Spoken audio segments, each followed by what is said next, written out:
ನಮಸ್ಕಾರ ರಿವ್ಯೂ ಚಾನಲ್ಗೆ ಸ್ವಾಗತ. ನಾನು ಸೌಖ್ಯ ಗಾಂವ್ಕರ್.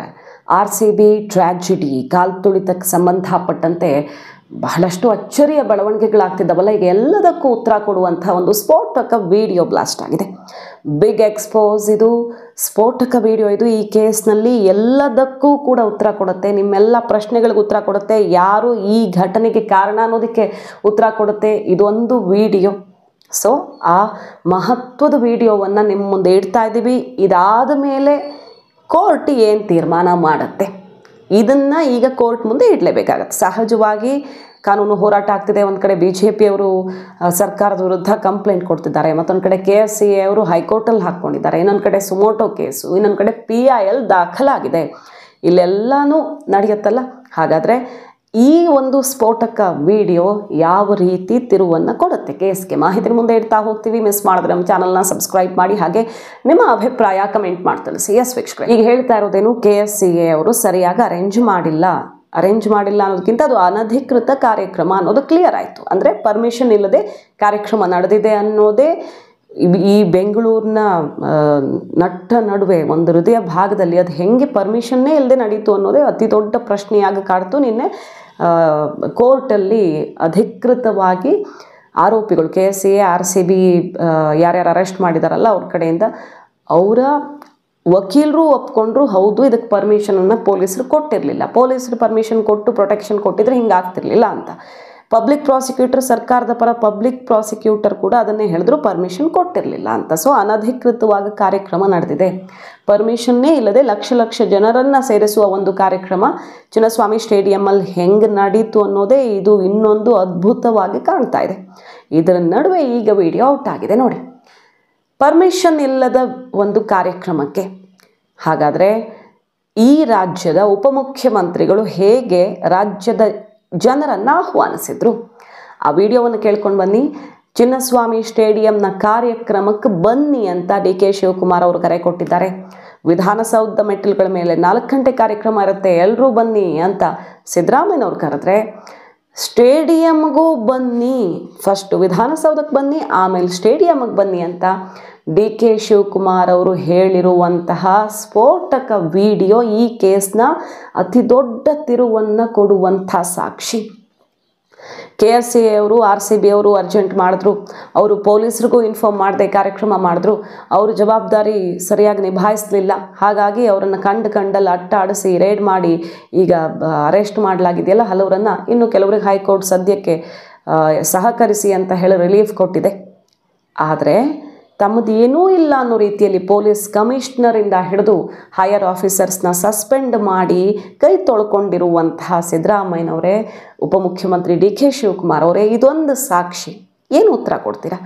ನೀವೇ ಕರೆದಿದ್ದೀರಿ, ಸ್ಟೇಡಿಯಮ್ಗೆ ಬನ್ನಿ ಅಂತ ಸರ್ಕಾರದಿಂದ ಈಗ ನಾನು ಎಲ್ಲರಿಗೂ ಕೂಡ ಮನವಿ ಮಾಡ್ತಾ ಇದ್ದೀನಿ. ಇಲ್ಲಿಂದನೇ ದಯವಿಟ್ಟು ಯಾರು ಏರ್ಪೋರ್ಟ್ಗೆಲ್ಲ ಬರೋಕ್ಕೆ ಹೋಗ್ಬಿಡಿ. ಭಾಳ ಟ್ರಾಫಿಕ್ಕು, ಭಾಳ ಲಾ ಆ್ಯಂಡ್ ಆರ್ಡರ್ ಪ್ರಾಬ್ಲಮ್ ಇದೆ. ಸೊ ಸೀದಾ ವಿಧಾನಸೌಧ 4 ಗಂಟೆಗೆ ವಿಧಾನಸೌಧದ ಸ್ಟೆಪ್ಸ್ ಮೇಲೆ ಅವರಿಗೆ ಗೌರವ ಸಲ್ಲಿಸುವಂಥ ಕೆಲಸ ಮಾಡ್ತೀವಿ. ಅದಾದಮೇಲೆ ಸ್ಟೇಡಿಯಂ ಬನ್ನಿ, ಸ್ಟೇಡಿಯಮ್ಮಲ್ಲಿ ಅದಕ್ಕೆ ಏನು ಬೇಕೋ KSCA ಅವರು ಅದಕ್ಕೆ ವ್ಯವಸ್ಥೆ ಮಾಡ್ತಾರೆ. ಸರ್ಕಾರದಿಂದ ಈಗ ನಾನು ಎಲ್ಲರಿಗೂ ಕೂಡ ಮನವಿ ಮಾಡ್ತಾ ಇದ್ದೀನಿ. ಸೊ ಕಾನೂನು ಬಾಹಿರವಾದ ಒಂದು ಕಾರ್ಯಕ್ರಮಕ್ಕೆ ಬನ್ನಿ ಅಂತ DK ಶಿವಕುಮಾರ್ ಅವರು ಕರೆ ಕೊಟ್ಟಿದ್ದಾರೆ. ಅದನ್ನು ಕೇಳಿಸ್ಕೊಂಡು ಬನ್ನಿ. ಹಾಗಾದರೆ ನೀವೇ ಕರೆದಿದ್ದೀರಿ ಅಂದಮೇಲೆ ನೀವು 20,000 ಬನ್ನಿ, 30,000 ಬನ್ನಿ ಅಂತ ಕರೆದ್ರ ಅಥವಾ ಎಲ್ರಿಗೂ ಕರೆದ್ರ? ವಿಧಾನಸೌಧ ಮೆಟ್ಟಿಲುಗಳ ಮೇಲೆ ಬನ್ನಿ, ಎಲ್ಲರೂ ಎಂಜಾಯ್ ಮಾಡೋಣ ಅಂತ ಸಿದ್ದರಾಮಯ್ಯನವ್ರು ಕರೀತಾರೆ. ಹಾಗಾದರೆ ಅವರೂ ಕೂಡ ಇಷ್ಟೇ ಸಂಖ್ಯೆಯಲ್ಲಿ ಬನ್ನಿ ಅಂತ ಹೇಳಿರಲಿಲ್ಲ, ಅಥವಾ ಪಾಸು ಮತ್ತೊಂದು ಟಿಕೆಟು ನಿಗದಿಯಾಗಿರಲಿಲ್ಲ, ಎಷ್ಟು ಜನ ಬೇಕಾದರೂ ಬರ್ಬೋದು. CM ಕರೆದಿದ್ದಾರೆ. RCB ಟ್ವೀಟ್ ಮಾಡಿದ್ದಕ್ಕೆ ಬಂದರು ಅಂತ ಕೇಸ್ ಹಾಕಿದಾರಲ್ಲ ಇವರು, ವಾದ ಮಾಡಿರೋದು ಅದನ್ನೇ ಕೋರ್ಟಲ್ಲಿ. ಕೇಳದೆ ಇವರು ಪರ್ಮಿಷನ್ನೇ ಕೊಟ್ಟಿಲ್ಲ ಅಂದರೂ ಕೂಡ ಇನ್ಸ್ಟಾಗ್ರಾಮ್ನಲ್ಲಿ ಅಲ್ಲಿ ಇಲ್ಲಿ ಸೋಷಿಯಲ್ ಮೀಡಿಯಾದಲ್ಲಿ ಪೋಸ್ಟ್ ಹಾಕಿ RCB ಬನ್ನಿ ಅಂತ ಕರೆದು ಬಿಡ್ತು ಅಂತ KSCA ಅವರು ವಾದ ಮಾಡಿರೋದು ಇದನ್ನೇ. ಇದು ಸಂಪೂರ್ಣವಾಗಿ ಸರ್ಕಾರ ಜವಾಬ್ದಾರಿ ಹೊತ್ಕೊಳ್ಬೇಕು, ಅವರದ್ದೇ ಸೆಲೆಬ್ರೇಷನ್ ನಿರ್ಧಾರ ಅನ್ನೋ ರೀತಿಯಲ್ಲಿ ಅವರು ವಾದ ಮಾಡಿದ್ರು ಮತ್ತು ಪರ್ಮಿಷನ್ ಇರಲಿಲ್ಲ ಅಂತ ಒಪ್ಕೊಂಡ್ರು ಅವರು ಕೂಡ. ಆದರೆ ಇಂಥದ್ದೊಂದು ಅನಧಿಕೃತ ಕಾನೂನು ಬಾಹಿರ ಕಾರ್ಯಕ್ರಮಕ್ಕೆ ಉಪಮುಖ್ಯಮಂತ್ರಿಗಳು ಆಹ್ವಾನಿಸಿದ ಹೇಗೆ ಮತ್ತು ಎಷ್ಟು ಜನರನ್ನ? ಸೊ ಇದೊಂದು ವಿಡಿಯೋ ಎಲ್ಲವನ್ನ ಕ್ಲಿಯರ್ ಮಾಡುತ್ತೆ. ಸ್ಟೇಡಿಯಂ ಕಾರ್ಯಕ್ರಮ ಮಾಡೋದು ಅಂತ ನಿಗದಿಯಾಗಿತ್ತು. ಆದರೆ ಪರ್ಮಿಷನ್ ಇರಲಿಲ್ಲ. ಅಧಿಕೃತವಾಗಿ ಪೊಲೀಸರು ಪರ್ಮಿಷನ್ ಕೊಟ್ಟಿರಲಿಲ್ಲ. ಯಾಕಂದರೆ ಪೊಲೀಸರಿಗೆ ಇಷ್ಟ ಇರಲಿಲ್ಲ. ಈಗಾಗಲೇ ಅದರ ಸತ್ಯವನ್ನು FIR ಕಬ್ಬನ್ ಪಾರ್ಕ್ ಸ್ಟೇಷನ್ನ FIR ತೆರೆದಿಟ್ಟಿದೆ.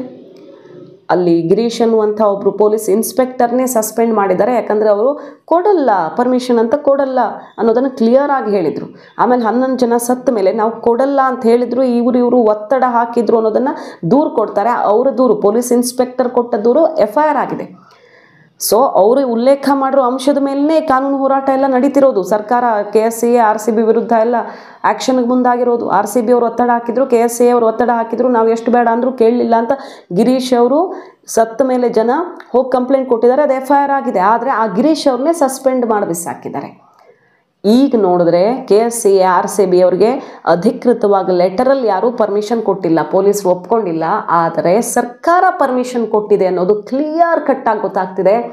ಹೆಂಗೆ ಕರೆದ್ರು DCM DK ಶಿವಕುಮಾರ್ ಅವರು ಸ್ಟೇಡಿಯಮ್ಗೆ ಬನ್ನಿ ಅಂತ. ಸ್ಟೇಡಿಯಮಲ್ಲಿ ಏನೂ ಇಲ್ವೇ ಇಲ್ಲಲ್ಲ, ನೀವು ಪರ್ಮಿಷನ್ನೇ ಕೊಟ್ಟಿಲ್ಲ. ಅಲ್ಲಿ ಹೆಂಗೆ ಕರೆದ್ರಿ?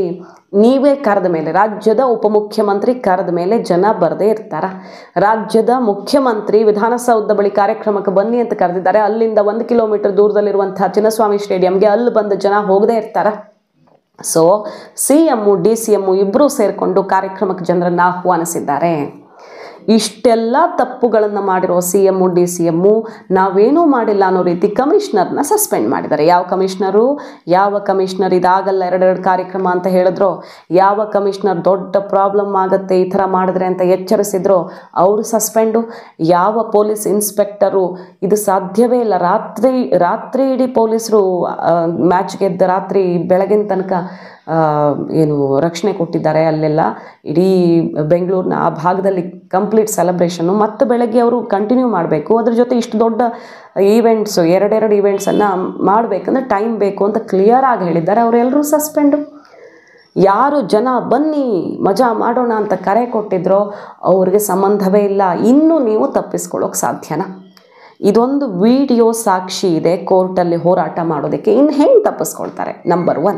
ಎರಡನೇದಾಗಿ ಇದು ಕಾನೂನು ಬಾಹಿರವಾಗಿ ನಡೆದ ಕಾರ್ಯಕ್ರಮ. ಈ ಕಾನೂನು ಬಾಹಿರವಾಗಿ ಸ್ಟೇಡಿಯಂನಲ್ಲಿ ಪರ್ಮಿಷನ್ನೇ ಇಲ್ಲದೆ ನಡೆದಂಥ ಕಾರ್ಯಕ್ರಮಕ್ಕೆ DCM DK ಶಿವಕುಮಾರ್ ಅವರು ಹೋಗಿದ್ಯಾಕೆ?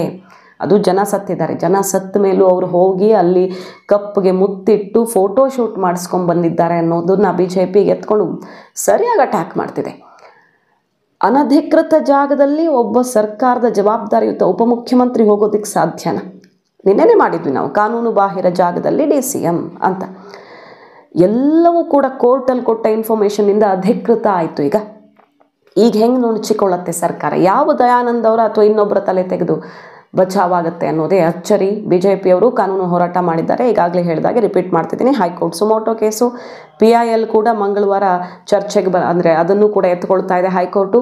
ಅದರ ಜೊತೆಗೆ KSCA ಅವರು ಕೂಡ ಕೋರ್ಟ್ಗೆ ಇದು ನಮ್ಮದಲ್ಲ, ಕಂಪ್ಲೀಟಾಗಿ ಸರ್ಕಾರದ ನಿರ್ಧಾರ ಅಂತ ಫೈಟ್ ಮಾಡ್ತಾ ಇದ್ದಾರೆ. ನಮ್ಮದು ಬರೀ ಕ್ರಿಕೆಟ್ ನೋಡ್ಕೊಳ್ಳೋ ಕೆಲಸ, ಕ್ರೌಡ್ ಮ್ಯಾನೇಜ್ಮೆಂಟ್ ಅಲ್ಲ ಅಂತ ಹೇಳ್ತಿದ್ದಾರೆ. ಸೊ ಕ್ಲಿಯರ್ ಆಗಿ ಗೊತ್ತಾಗ್ತಿದೆ ಇಲ್ಲಿ ಪೊಲೀಸರು ಅನುಮತಿ ಕೊಟ್ಟಿಲ್ಲ. ಅದರ ಮೇಲೂ ಕೂಡ ಮೌಖಿಕ ಆದೇಶದ ಮೂಲಕ KSCA RCB ಅವರು ಒತ್ತಡಕ್ಕೆ ಮಣಿದು, ಅಥವಾ ಇವರಿಗೆ ಇಂಟ್ರೆಸ್ಟೋ ಮತ್ತೊಂದು ಗೊತ್ತಿಲ್ಲ, ಇಬ್ಬರೂ ಸೇರಿಕೊಂಡು ತಪ್ಪು ಮಾಡಿದ್ದಾರೆ.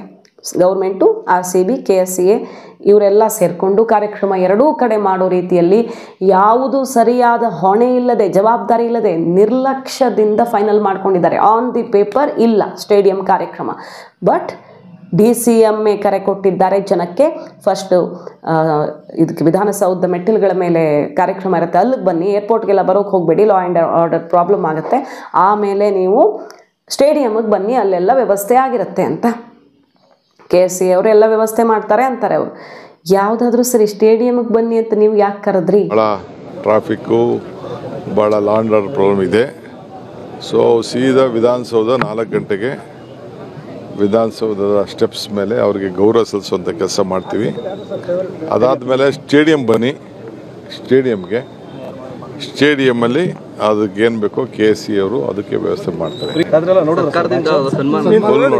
ಸರ್ಕಾರದಿಂದ ಈಗ ನಾನು ಎಲ್ಲರಿಗೂ ಕೂಡ ಮನವಿ ಮಾಡ್ತಾ ಇದ್ದೀನಿ ಇಲ್ಲಿಂದನೇ. ನಂಬರ್ 3, ಗೋವಿಂದ ರಾಜು ಅವ್ರನ್ನ ಕೈ ಬಿಟ್ಟಿದ್ದು ಯಾಕೆ ಅವ್ರ ಹುದ್ದೆಯಿಂದ?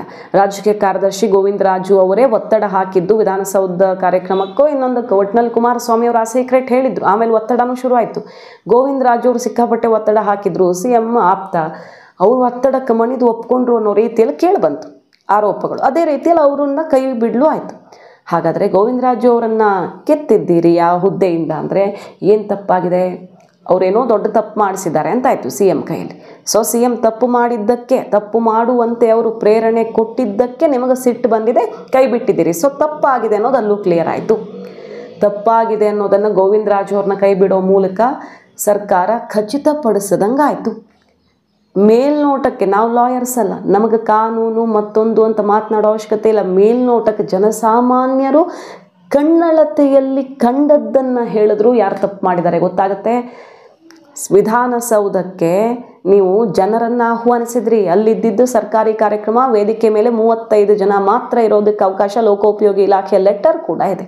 ಅಲ್ಲಿದ್ದಿದ್ದು ನೂರಾರು ಜನ, ನಿಮ್ಮ ಮಕ್ಕಳು ಮೊಮ್ಮಕ್ಕಳು ಸೆಲ್ಫಿ ಆಟೋಗ್ರಾಫ್ಗಾಗಿ CM ಮೊಮ್ಮಗನನ್ನು ಸೇರಿದಂತೆ, ಜಮೀರ್ ಅವರ ಪುತ್ರನನ್ನು ಸೇರಿದಂತೆ ದೊಡ್ಡ ದೊಡ್ಡ ಮಂತ್ರಿಗಳ ರಿಲೇಟಿವ್ಸ್, ಬಂಧು ಬಾಂಧವರಿಗೆಲ್ಲ ಅದು ವೇದಿಕೆ ಆಗಿತ್ತು. ಒಂದು ವಿಡಿಯೋ, ವಿರಾಟ್ ಕೊಹ್ಲಿ ಅವರನ್ನೇ ತೆಳ್ಳಾಡಿ ನೂಕಾಡಿರೋ ವಿಡಿಯೋ ಕೂಡ ಈಗ ಹುಬ್ಬೇರಿಸುವಂತೆ ಮಾಡಿದೆ. ಯಾವ ಥರ ಮಾಡಿದ್ರು ವಿಧಾನಸೌಧ ಬಳಿ ಅಥವಾ ಇಲ್ಲಿ ಕಾರ್ಯಕ್ರಮವನ್ನು ಅನ್ನೋದನ್ನು ಕ್ಲಿಯರ್ ಆಗಿ ಸಾರುವಂಥ ದೃಶ್ಯಗಳು.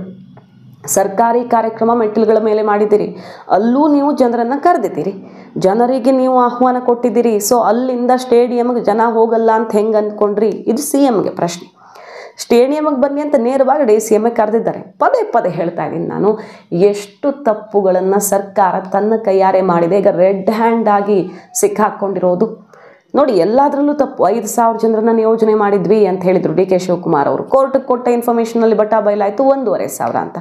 ಈಗ ಇನ್ನೂ ಒಂದು ಬಯಲಾಯಿತು, ಅನಧಿಕೃತವಾಗಿ ನಡೆದ ಕಾರ್ಯಕ್ರಮಕ್ಕೆ ಪೊಲೀಸರು ಪ್ರೊಟೆಕ್ಷನ್ ಯಾಕೆ ಬೇಕಿತ್ತು? ಸ್ಟೇಡಿಯಂಗೆ ನೀವು ಪರ್ಮಿಷನ್ನೇ ಕೊಟ್ಟಿಲ್ಲ, ಪೊಲೀಸರು ಓಕೆ ಅಂದಿಲ್ಲ ಅಂದಮೇಲೆ 1,500 ಪೊಲೀಸರಾದರೂ ಅಲ್ಲಿ ಯಾಕೆ ಹೋದರು?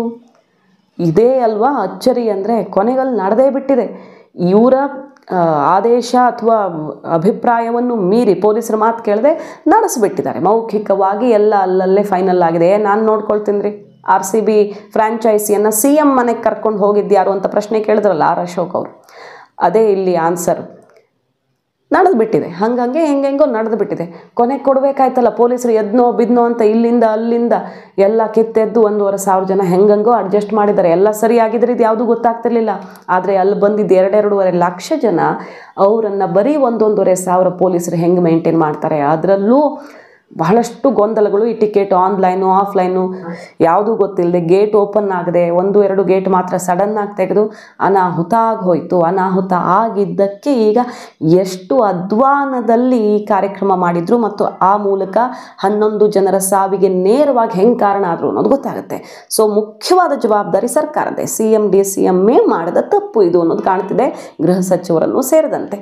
ಗೃಹ ಸಚಿವರು ಅಸಹಾಯಕರಾಗಿದ್ರೋ ಈ ಪರಿಸ್ಥಿತಿಯಲ್ಲಿ ಗೊತ್ತಿಲ್ಲ. ಯಾಕಂದರೆ ಬಹಳಷ್ಟು ಬಾರಿ ನನಗೆ ಗೊತ್ತಿಲ್ಲ ಅಂತ ಅವ್ರು ಹೇಳ್ಕೊಂಡಿದ್ದಿದೆಯಲ್ಲ, ಬೆಳಗಾವಿ ಕೇಸ್ ಇರ್ಬೋದು, ಇಲ್ಲೂ ಕೂಡ ಹಾಗೆ ಆಗಿರ್ಬೋದು, ಗೊತ್ತಿಲ್ಲ. ಆದರೂ ಅವರು ಜವಾಬ್ದಾರರಾಗ್ತಾರೆ.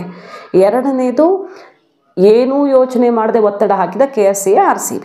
ಸೊ ನಂಬರ್ 1 ಸರ್ಕಾರದ್ದೇ ಇದು ಹೊಣೆಗಾರಿಕೆ. ಪರೇಡ್ ಕ್ಯಾನ್ಸಲ್ ಮಾಡಿದ್ರಿ, ಆದರೆ ಇದು ಯಾವುದರ ತಲೆನೋವು ಇಲ್ಲದೆ ನೀವು ಇಷ್ಟು ದೊಡ್ಡ ಕಾರ್ಯಕ್ರಮವನ್ನು ಈ ಥರ ಬೇಕಾಬಿಟ್ಟಿಯಾಗಿ ಮಾಡಿ ಇಷ್ಟು ಜನರ ಜೀವ ತೆಗೆಯೋದಕ್ಕೆ ಕಾರಣ ಆಗಿದ್ದೀರಿ. ಆ್ಯಂಬುಲೆನ್ಸ್ ಇಲ್ಲ, ಫೈರ್ ಪ್ರೊಟೆಕ್ಷನ್ ಏನು ಮಾಡ್ಕೊಂಡಿಲ್ಲ. ಪೊಲೀಸರು ಪಾಪ ಹೊಯ್ಸಳ ಜೀಪಲ್ಲಿ ಹಾಕ್ಕೊಂಡು ಎತ್ತೆತ್ಕೊಂಡು ತಮ್ಮ ಜೀವಾವತ್ತೆ ಇಟ್ಟಲ್ಲಿ ಅಲ್ಲೂ ಮ್ಯಾನೇಜ್ ಮಾಡಿ ಇಲ್ಲೇ ಮ್ಯಾನೇಜ್ ಮಾಡಿ ಹುಚ್ಚರ ಥರ ಕೆಲಸ ಮಾಡಿದ್ದಾರೆ.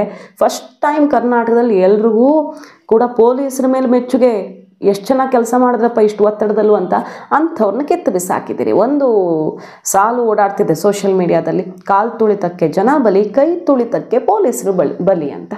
ಈ ರೀತಿ ಪರಿಸ್ಥಿತಿ. ಸೊ ಕೋರ್ಟಲ್ಲಿ ಈ ವಿಡಿಯೋ ಅತಿ ದೊಡ್ಡ ಸಾಕ್ಷಿಯಾಗಬಹುದು. ಕಾದು ನೋಡೋಣ. ಮಾಹಿತಿ ನಿಮಗೆ ಇಷ್ಟ ಆಗಿದ್ರೆ ಮಿಸ್ ಮಾಡದೆ ನಮ್ಮ ಚಾನಲ್ನ ಸಬ್ಸ್ಕ್ರೈಬ್ ಮಾಡಿ, ನಿಮ್ಮ ಅಭಿಪ್ರಾಯ ಕಮೆಂಟ್ ಮಾಡಿ ತಿಳಿಸಿ. Thank you.